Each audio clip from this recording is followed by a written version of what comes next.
All right, let's take a look at the superstars, the two-time MVP Shai Gilgeous-Alexander against Wemby. Basically, whichever star scores the most, that team wins. The one exception, obviously, when they both scored 26 points in Game 3, that went to OKC, and in large part because the bench played so well. They scored 76 points. But this is the first time so far this series that the Spurs bench has actually outscored OKC, and they need every single point to do that. But Wemby was certainly the aggressor in this game, VC. I mean, he did what he was supposed to do, and that was attack early. One thing I talked about is when you have your opportunity to get into the paint on Hartenstein, do so. You see there, he was aggressive early. This is the first play. Get into the paint. It's not there. Get to your fadeaway. Here's another one. Get to your step back. A la Shai. Shai likes to get to his left for the step back three, knocks it down. Being in attack mode. Now, he only had 2 assists, but at the same time, I love to see when he gets the rebound, pushing the pace. The defense is trying to get set. They're not.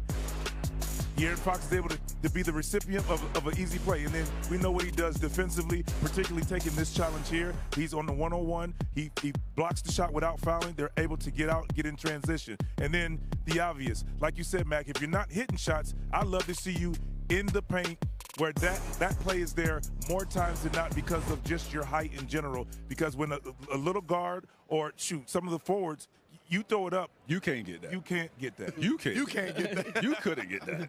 Yeah, don't let him do you like that. What you mean? I'm not I'd have been able to go get it. He's throwing it up to the top of the backboard. You would have tried. Off a standing vert? Nah. But I will say this. Although, like, we want Wemby to be aggressive. Yeah. And that was aggression, tonight. But it was from the perimeter. Us, we like to see it inside. It worked tonight. So you're saying Game free throw 7, below? I'm saying free throw or below. Game 7 is going to be a different story. Okay. Yeah. And here's why. Well, I think Wemby should start inside, because if you start out here and that shot is not falling, it's an avalanche going the other way.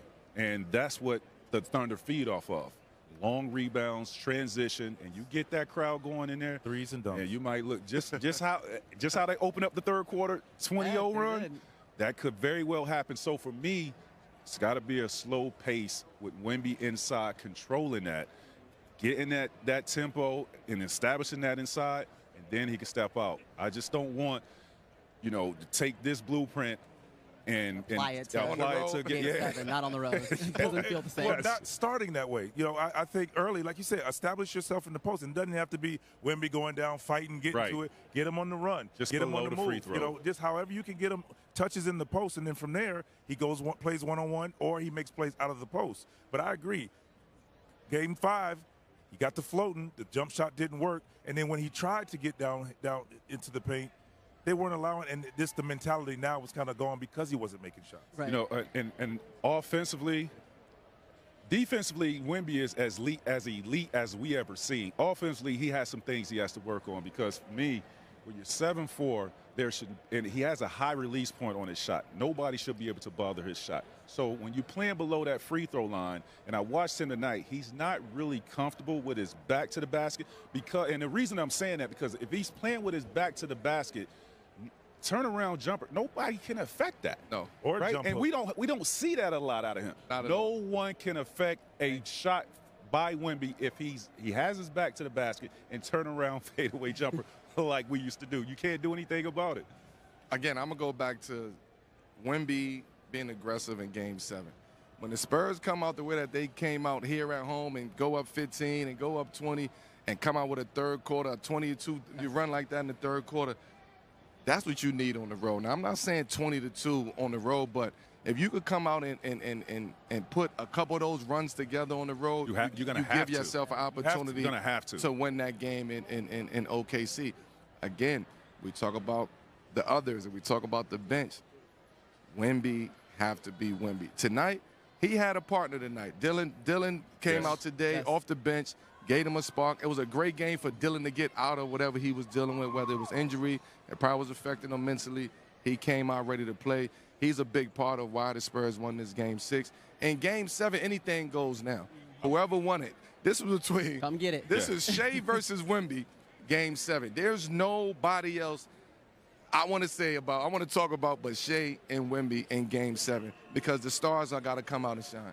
I also want to talk about this real quick because we were on him early in this series where it was just something that we never seen with turnovers. It's talking about Stephon Castle. Absolutely. Tonight, he took care of the basketball with being aggressive and staying aggressive, and he had 9 assists with that 1 turnover. So he's going to have to carry that over into Game 7 That's as well. been like the last 3 games. Yeah. He's cleaned it up. And the last thing I'd say, you know you're doing well when you win the bench points. Yeah. You win by 8, 46-38, which is important, I think, for the Spurs because, yes, whatever happens with your starting unit, it's when Wemby sits down is always the question mark. If your bench comes in, obviously led at 18 points by Dylan Harper, but if your bench can come in and get you points, 46 points at that, you're going to have a chance on the road. Yeah. And well, I would like to allude on this.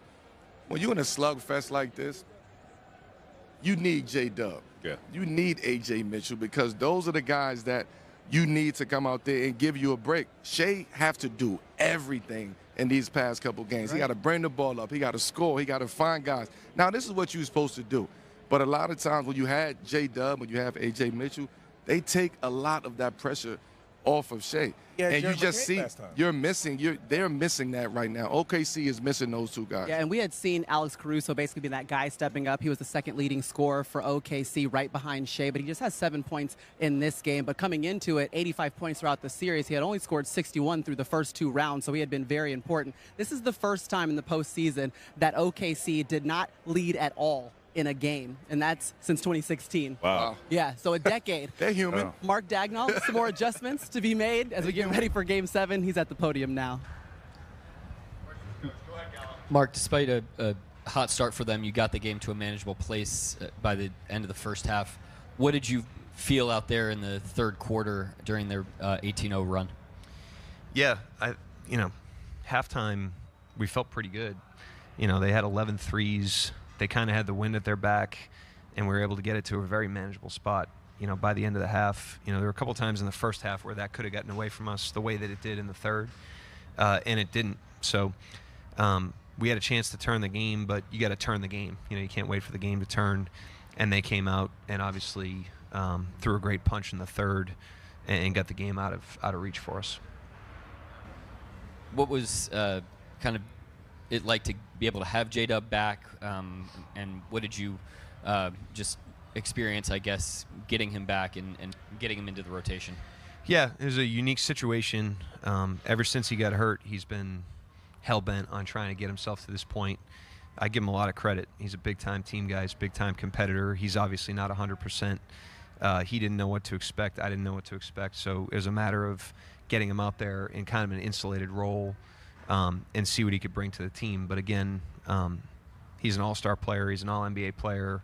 That again, he hasn't done like a full return to play the way that he would if this was the regular season, and yet he just wants to do whatever he can to try to contribute whatever he can to the team.